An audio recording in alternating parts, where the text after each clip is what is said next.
नमस्कार. आज आपण साबुदाणा बनवणार आहोत. त्यासाठी पाणी गरम करून घेतलं आहे. हा साबुदाणा त्यात ठेवायचा 15 ते 20 मिनिट. नंतर पाणी काढून घ्यायचं, नंतर झाकून ठेवायचं.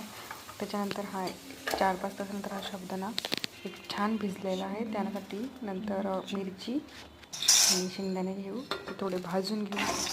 त्यानंतर त्याला काढून घेऊ आपण. तोपर्यंत एका साईडला आलू उकडायला ठेवून घेऊ. त्याच्यावर परत टाकायचं साबुदाण्यामध्ये. आता आपण भाजलेली मिरची वगैरे काढून घेऊ मिक्सरमधनं. तोपर्यंत साईडला मिरची चिरून घेऊ दुसरीवाली. हे काढून घेतलं आपण पेस्ट.